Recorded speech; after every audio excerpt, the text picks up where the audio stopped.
Welcome aboard, Kirk. Been a long time, eh? Harry Mudd. Guess who's back? Back again. Shady's back. Tell a friend. Guess who's back? Guess who's back? Bones is gossiping to Spock about the Enterprise's new crew member, Mr. Norman, and how it's weird that he never smiles or shows any emotion. Bones does a microaggression. I mean that it's odd for a non-Vulcan. The ears make all of the difference. Yeah, Spock, you're one of the good ones. We cut to the new guy who's doing a sneaky in the control room. Norman was the imposter all along. On the bridge, the command crew is discovering that they've been locked out of controls as they speed toward a new heading. Norman enters the bridge and announces he's in complete control of the ship, and should the crew try to hack their way back in, the ship will detonate. It's then revealed that Norman is an android. I assure you, we are no threat to humanity, or humanoid life. Well, at least he's a culturally sensitive robot. Since nothing can be done, the crew settles in as the Enterprise travels through space for 4 days. They arrive at an unknown planet, and Norman requests that Kirk, Spock, Bones, Uhura, and Chekhov beam down with him. On the surface, they're brought before an old friend. You know this man, Captain? Harcourt, Fenton, Mudd, thief, Come now. swindler and conman, Entrepreneur. liar and rogue. Kirk is thrilled to see that Mudd somehow escaped prison. He demands his ship back, but one of Mudd's attendants crushes his communicator before he can contact the ship. Mudd declares that he's the king of this planet and that the android population does his bidding. He demonstrates this by showing that he's had 500 copies of the same female model reproduced for his pleasure. 500 of the same model. That seems rather redundant. I have a fondness for this particular model, Mr. Spock, which you, unfortunately, are ill-equipped to appreciate. Do you guys get it? Spock is gay. Mudd's even had them make a robot copy of his insufferable nag of a wife, Stella, because bitches, am I right? Mudd tells them that he's brought the Enterprise here so he can leave while the crew stays here and is catered to by the androids. Apparently, they've been holding Mudd prisoner here because they want to study humanoid beings. The crew are shown to rooms there to stay in, and they discuss how they're going to get back to their ship. Well, opinions? I think we're in a lot of trouble. We are in a lot of trouble. Spock, and if you say we're in a lot of trouble. We are. They ask you how you are, you just have to say that you're fine when you're not really fine. Spock pokes around and finds a device which he believes is the android's central control unit. Everyone else quickly finds a reason to want to stay. Bones is impressed with the research labs, Uhura is tempted by the idea of having her consciousness transferred to an immortal, unaging robot body, and Chekhov... What a shame you're not real. We are real, my lord. Oh, I mean, real girls. We are programmed to function as human females, lord. You are? Yes, my lord. The robots have chooches! You are fully functional, aren't you? Of course, but How fully?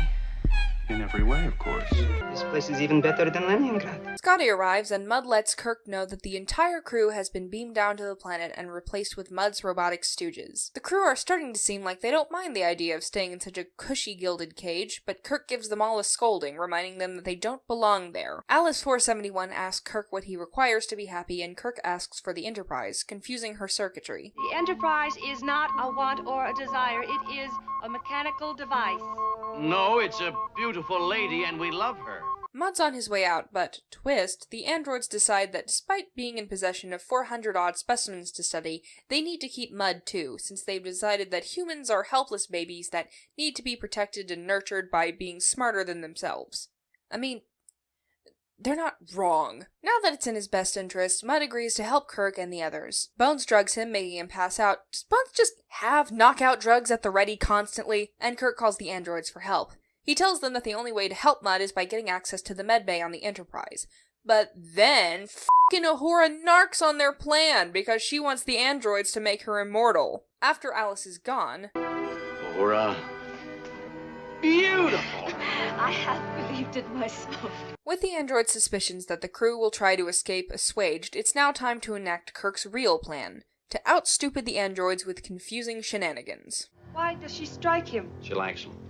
Damn kink-shaming robots. After disabling the hive mind, the androids are reprogrammed by Spock and Scotty. Kirk informs Mudd that while the crew of the Enterprise is leaving, Mudd is being left behind on the android planet to serve out the rest of his parole. As a parting gift, they leave Mudd with several hundred copies of his shrill, henpecking ex-wife that he can't voice command to shut up. I, Mud is the second and last episode Stephen Candle wrote for the original series, the first of course being Mud's Women. However, longtime Trek writer David Gerrold was also an uncredited voice in the script. His first official credit as a writer will be coming soon. One would assume that due to Isaac Asimov's influence on the show and his friendship with Gene Roddenberry, the title of the episode I, Mud is reference to Asimov's seminal novel I, Robot, since the episode is about robots. But it may also be a reference to I, Claudius by Robert Graves, an historical fiction about the fourth emperor of the Roman Empire, whom many consider ridiculous, foolish, and unfit to rule. If you're trying to convince a non-Trekkie that Trek is an all-serious space exploration, I'd highly recommend making them watch this episode. It's easily one of the funniest and most entertaining. Supposedly all the actors broke during filming at least once. At the risk of complimenting my arch-nemesis, this is also one of Shatner's best episodes. Bitchy Kirk is always best Kirk. Why should we leave you? Because we don't like you. No. Plus, Shatner's hammy energy plays well off of Roger C. Carmel's. It's fun to watch them compete over who can chew more scenery. This will be our last time seeing Sulu for a while, as George Takei got real busy filming his John Wayne movie. This may explain why Sulu was the only main cast member who wasn't seen with the rest of the gang on the android planet. Star Trek was on a shoestring budget and didn't often have the resources necessary for advanced special effects, so a lot of the visuals had to be done practically. Shots like these were achieved with a combination of using identical twins Allison Ray Andrees and some good old-fashioned split screen, something I know a little about. There are some wild-ass stories about how the Andrees twins were cast. Apparently casting director Joseph DaGosta was having a hard time finding female identical twins for the episode. According to Star Trek The Inside Story, written by studio executive Herbert Solau and producer Robert Justman, DaGosta at one point found 2 twin prostitutes, I'm sure by total accident, and brought them in to meet then producers Justman and Gene Kuhn, and also their feral cat. Kuhn then had to hold the cat while they talked to the girls, and the cat, Marlin, ripped up his shirt with his claws. They were not cast. The Andrees sisters were discovered randomly by DaGosta one night while driving home. DaGosta saw the girls walking down the sidewalk, jumped out of his car, and then asked them if they wanted to be on television. Fellas, just to be clear, today, that's a good way to get maced. The 60s were a different time. Sadly, this marks Harry Mudd's last appearance in the original series, but not in Trek as a whole. According to Walter Koenig, there were talks about developing an entire Harry Mudd series after the success of this episode, but it never came to be. Season 2 is a funny beast. While I think Season 1 is the most consistently good, Season 2 feels more experimental. There's more comedic episodes, more episodes that expand our characters, and more episodes that test the tried and true formula. The success of those episodes tend to be hit or miss, but I appreciate TOS stepping more out of its comfort zone. Shout out to my patrons, follow me on social media, and I hope you'll check out Real Fat People, the podcast that me and Sarah Ezat from the Costume Codex here on YouTube are doing together, examining fat representation in media. You can find us on your favorite podcast app. Just remember that that's REEL Fat People. Bye for now.